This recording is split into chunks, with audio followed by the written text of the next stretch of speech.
Ini yang Mbak, ya Mbak. Yang boleh.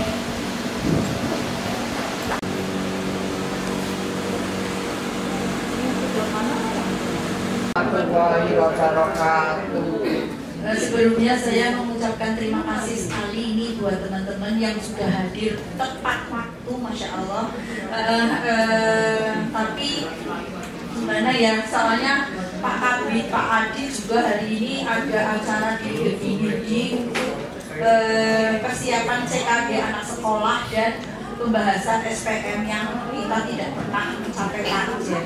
Jadi hari ini Pak Kabit, Pak Dr. Adi Pujo Astowo sudah mengumpulkan kepala puskesmas dan lain-lainnya untuk membicarakan itu. Nanti insya Allah teman-teman tolong prakteknya sih memang nanti seperti pemicuan kayak gitu, kita sudah biasa kita lakukan, tapi mungkin ada sesuatu yang berbeda. Nanti tolong nanti dibuat tim stasi perubahan iklim itu suatu proses penyesuaian terhadap dampak perubahan iklim yang sudah terjadi atau yang diperkirakan akan terjadi.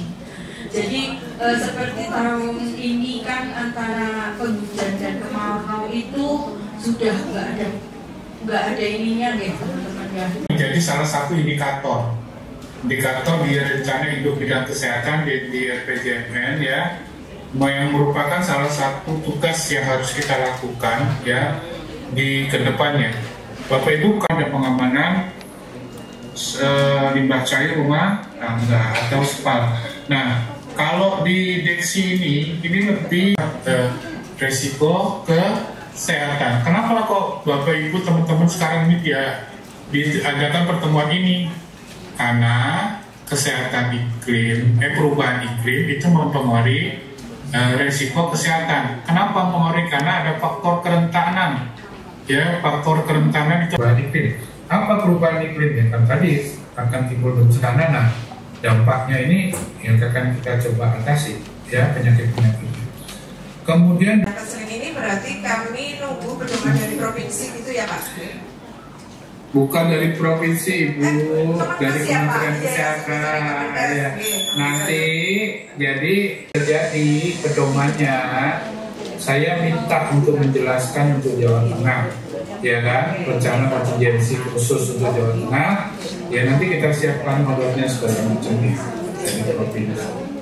Terima kasih. Tapi kita menunggu Kemenkes ya, Bu Dian ya, karena kita nggak berani juga. Nanti buat sendiri kan nanti nggak sesuai. Ya, kita menunggu ya. Mudah-mudahan cepat dibuat mereka, nanti kita laksanakan. Silahkan, kan gitu ya, itu kan pilihan-pilihan gitu loh. Jangan terus buat sendiri gitu loh, nanti kan lama lagi. Cuman klausulnya ditambahkan, si pekerjanya juga ada semacam PSK ini. Karena di pedoman pun diperbolehkan toh dengan menggunakan kelembagaan yang sudah ada. Nah kemudian itu satu, udah punya kan. Kemudian yang kedua rencana dibuat. Maksud saya ini biar gampang gitu loh kemudian. Nah kemudian implementasinya yaitu diimplementasikan sudah, kecuali ada hal-hal yang baru, teman-teman punya teknologi tepat guna, punya hal-hal yang lain silahkan aja. Itu hal-hal yang mudah ya, karena sudah teman-teman petakan penyakitnya misalkan. Kita akan lanjutkan dengan sesi berikutnya dengan Bu Nur Wahyu, Pak. Aku mau tanya dulu satu Mbak, ya, boleh ya? Boleh. Nah, yang ini mumpung ada teman-teman dua kegiatan yang baru, satu lagi mengenai survei kualitas udara dalam ruangan. Kira-kira di Kabupaten Brebes sudah bisa itu dilaksanakan atau bagaimana Bu Dian? Yang SKUDR Pak. Yang SKUDR kita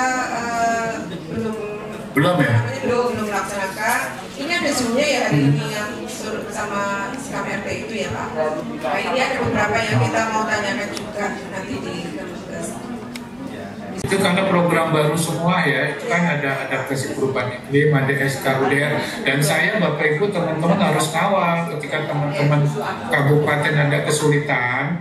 Nah itu saya harus dampingi pelan-pelan. Ceritanya mana susah Pak ini? Enggak, nanti saya kasih tahu strategi caranya seperti apa, pembagian tugasnya bagaimana, itu yang mudah. Yang lain Tidak hanya adaptasi perubahan iklim, dan saya harus ngawal nih yang baru-baru kegiatannya, semoga bisa dilaksanakan di Brebes.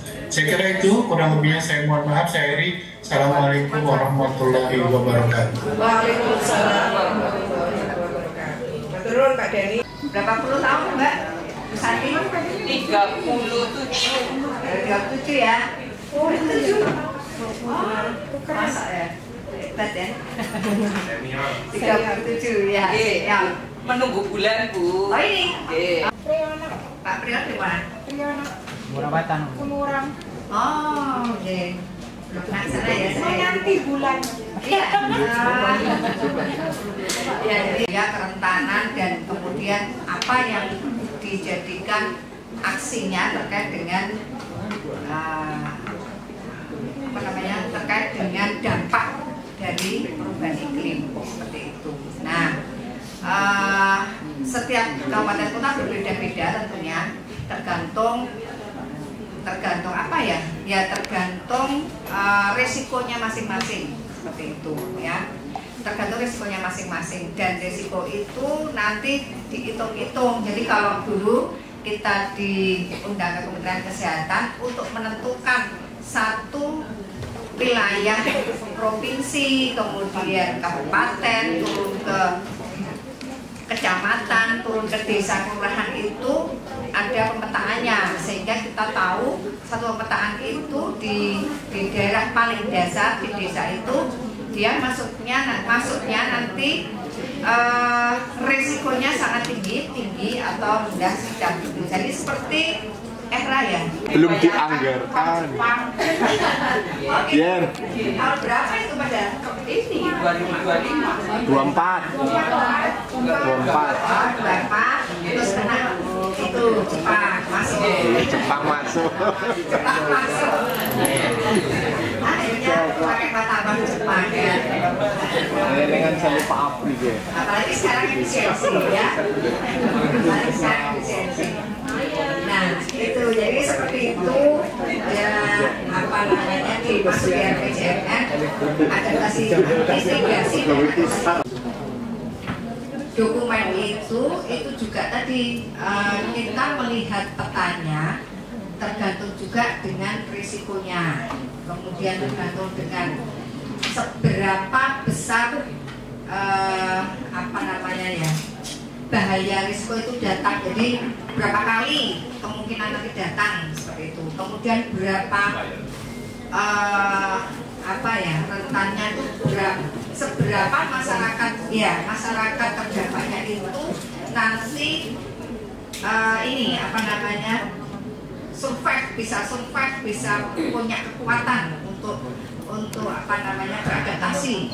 Nah itu kerentanan. Kemudian berapa kali frekuensinya itu di apa, sensitivitasnya, karena laporannya seperti apa, kemudian ada forumnya, teknisnya paham ya. Orang sendiri makanya ikutin suka gitu. Ya nanti dibaca ya.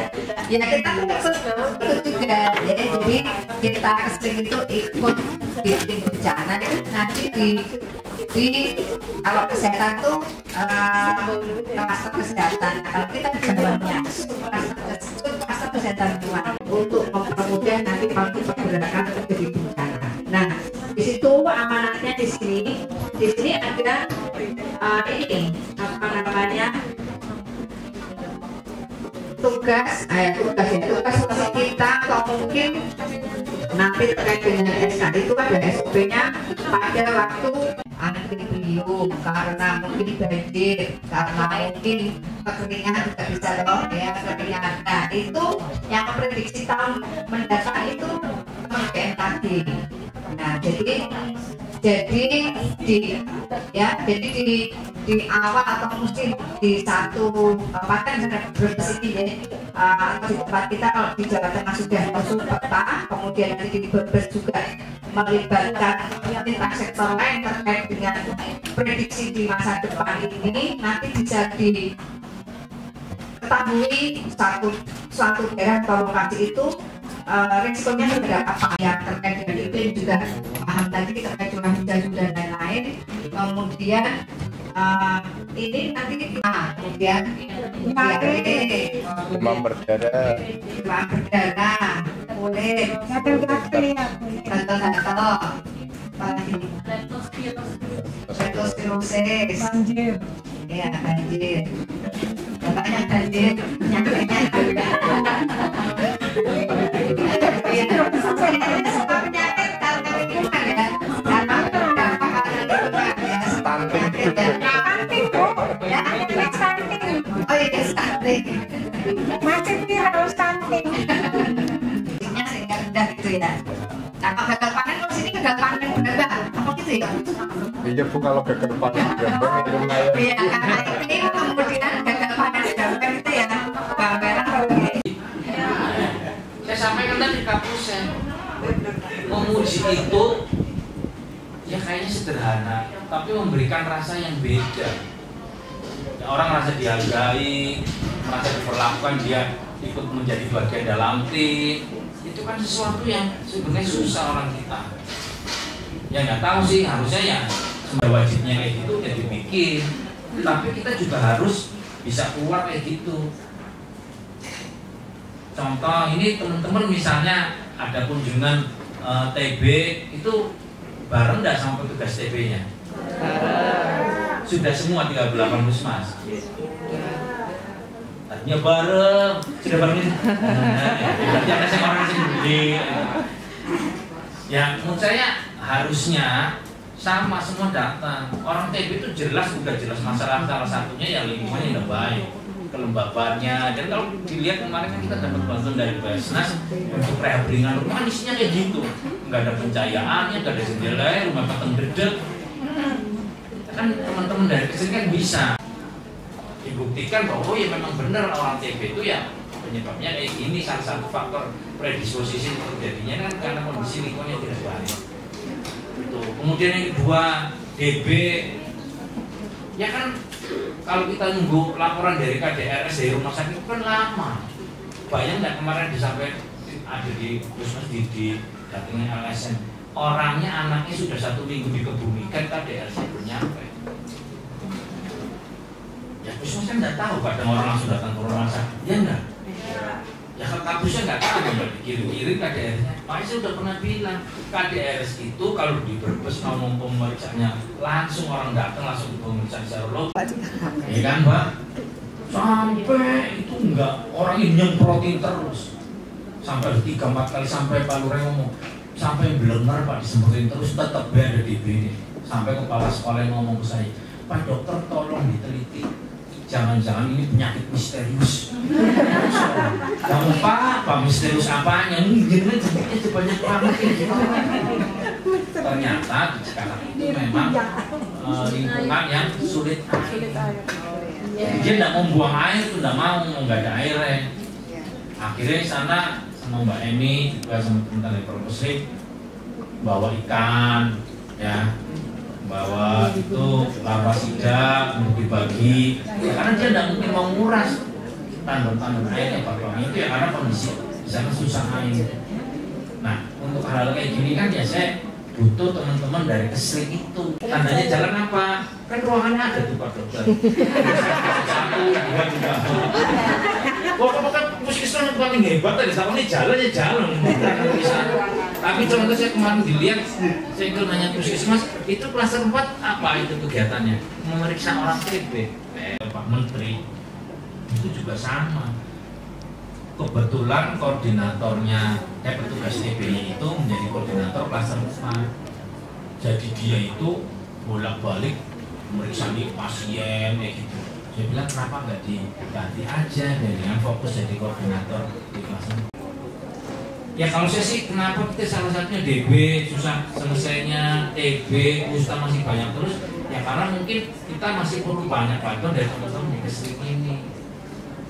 Jadi saya harapannya dalam pertemuan ini apalagi kayak hubungannya dengan perubahan iklim yang ekstrim ini, beneran juga hujan, jadi jangan bisa ingat terus kenapa jangan itu undang. Saya kira Mbak aku komplek pendidikan Keslik kalau promkes tapi duitnya tidak ada, terus kesering dulu wis nanti proses kita undang juga dari provinsi yang ahlinya. Harapannya apa kalau saya undang ini? Kedepannya 6 bulan ke depan ini kasus DP bisa turun. Ya, dengan apa? Ya dengan adanya teman-teman bareng-bareng dengan teman-teman yang di P2. Sama-sama surveillance juga, orang tuh pemikirannya kalau bicara surveillance itu adalah kita bicara P2 lagi kan. Padahal surveillance kan artinya kan pengawasan, pemantauan. Itu kan semuanya itu, semua program harusnya punya surveillance. Contoh, kenapa stuntingnya banyak? Kita nggak surveillance gizinya nggak bagus. Maksudnya gimana surveillance gizi? Setiap bulan di posyandu kalau ada anak yang bulan itu tidak naik berat badannya atau turun, nah itu sudah masuk